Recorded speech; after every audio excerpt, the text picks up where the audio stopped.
హోలీ అనేటటువంటి పండగ ఎక్కడ నుంచి వచ్చింది, ఈ పండగ చేసుకోవటంలో ఉన్నటువంటి ఆంతర్యం ఏమిటి అంటే, రాధాకృష్ణులు కూడా రాసలీల ఆడుకుంటూ ఈ హోలీని జరుపుకున్నారని, అదేవిధంగా డోలోత్సవం అనేటటువంటి పేరుతో అక్కడ ఉత్తరాదినంతా కూడా కృష్ణ భగవానుడి ఉయ్యాలలో వేస్తున్నాం అనేటటువంటి దాంట్లో ఉత్సవాలు జరుపుతారు.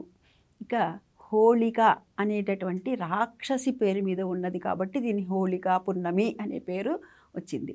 ఈ హోళిక ఎవరు అని అంటే హిరణ్యకశిపుడికి సోదరి ఈవిడ హోళిక అనేటటువంటిది. హిరణ్యకశిపుడు కుమారుడే ప్రహ్లాదుడు. ప్రహ్లాదుడు మంచి విష్ణుభక్తుడైతే అతనికి చిన్నతనం నుంచి కూడాను విష్ణువు అంటే అమితమైనటువంటి ప్రేమ, అమితమైనటువంటి భక్తి, అమితమైనటువంటి గౌరవం ప్రహ్లాదుడికి. అది భరించలేడు ఇతను. భరించలేనప్పుడు తండ్రి గారు ఎప్పుడూ కూడా ప్రహ్లాదుడిని ఏదో రకంగా ఇబ్బంది పెట్టాలి అని చెప్పి నీటిలో వేస్తే చక్కగా బయటకు వచ్చేసేవాడు, ఇంకో చోట వేస్తే పూలదారిలో నుంచి బయటికి వచ్చేసేవాడు. ఇలా అనేక సందర్భాలలో అతని మీద దాడిని జరిపించాడు హిరణ్యకశిపుడు.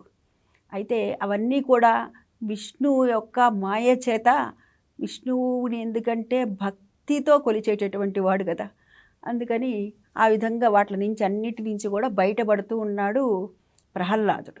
బయటపడుతూ ఉన్నటువంటి తరుణంలో అప్పుడు ఇంకా ఎన్నో ప్రయత్నాలు చేస్తే నీ దేవుడు అంటున్నావు, నీ దేవుణ్ణి చూపించు అంటే ఆ దేవుణ్ణి కూడా చూపించాడు కదా. అప్పుడే నరసింహావతారం వచ్చింది కదా. ఇందుగలడందు సందేహంబు వలదు అని చెప్తున్నట్టుగా ఆయన నరసింహస్వామి దాంట్లో నుంచి రావటం జరిగింది, స్తంభంలో నుంచి రావటం జరిగింది కదా. మత్స్య కూర్మ వరాహ నారసింహ వామన పరశురామ శ్రీరామ శ్రీకృష్ణ బౌద్ధ కల్కి అనేటటువంటి దశ అవతారాల్లో 4వ అవతారం అయినటువంటి నరసింహ అవతారం అందులో నుంచి ఆ స్తంభంలో నుంచి రావటం జరిగింది కదా.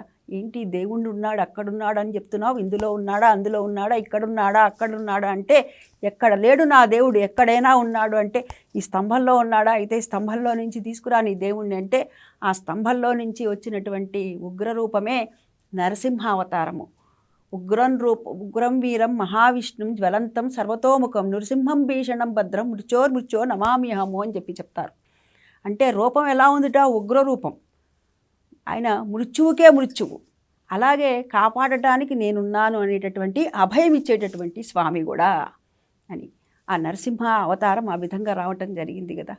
సరే, ఇంకా ఎన్నో ప్రయత్నాలు చేసినా కానీ ఈ ప్రయత్నాలు ఏమీ కూడా ఫలించట్లేదు అని చెప్పి ఇక హిరణ్యకశిపుడు అనుకున్నట్ట తన సోదరి అయినటువంటి హోళికని పిలిచి, నీకు అగ్నిస్తంభన విద్య అనేటటువంటిది వచ్చు కదా. అగ్నిస్తంభన విద్య అంటే ఆ విద్య వచ్చినటువంటి వారికి అగ్నిలో కూర్చుంటే కూడాను అగ్ని చేత దహింపబడరు. అగ్నిస్తంభన విద్య అనేటటువంటిది నీకు వచ్చు కాబట్టి నువ్వేం చేస్తావంటే ప్రహ్లాదుడిని ఒళ్ళో కూర్చోబెట్టుకొని నువ్వు ఆ మంటల్లోకి వెళ్ళు, నీకేమీ కాదు, నువ్వు బయటకు వచ్చేస్తావు, వాడు కాలిపోతాడు ప్రహ్లాదుడు పిల్లవాడు అని చెప్తాడు హిరణ్యకశిపుడు. చెప్పినప్పుడు ఆమె సరే అని చెప్పి మేనత్త ఒళ్ళో కూర్చోబెట్టుకుంటుంది.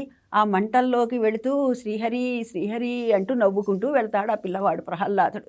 వెళితే ఆ అగ్నిస్తంభన విద్య వచ్చినటువంటి హోళికని కూడా అగ్ని దహించవేసింది. ఎలాగూ విష్ణువు మాయ చేత దహించబడి హోళిక దగ్ధమైపోతుంది. ప్రహ్లాదుడు చక్కగా బయటికి పువ్వుల దారిలో నుంచి బయటకు వచ్చేస్తాడు, పువ్వుల దారిలో నుంచి బయటకు వచ్చేస్తాడు.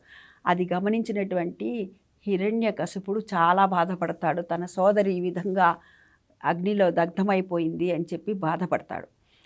ఆ రాక్షసి వల్ల ప్రజలకి అందరికీ కూడా ఇబ్బందులు తొలగాయి. ముఖ్యంగా ఆ పిల్లవాడు ప్రహ్లాదుడు సుభిక్షంగా సురక్షితంగా బయటికి వచ్చాడు అని చెప్పి అందరూ కూడాను ఈ రోజున హోళిక అనేటటువంటి ఆ రాక్షసి దగ్ధమైనటువంటి రోజు కాబట్టి ఆనందోత్సాహాలతో రంగులు జల్లుకుంటూ హోలీ పండగ అనేటటువంటిది జరుపుకుంటారు.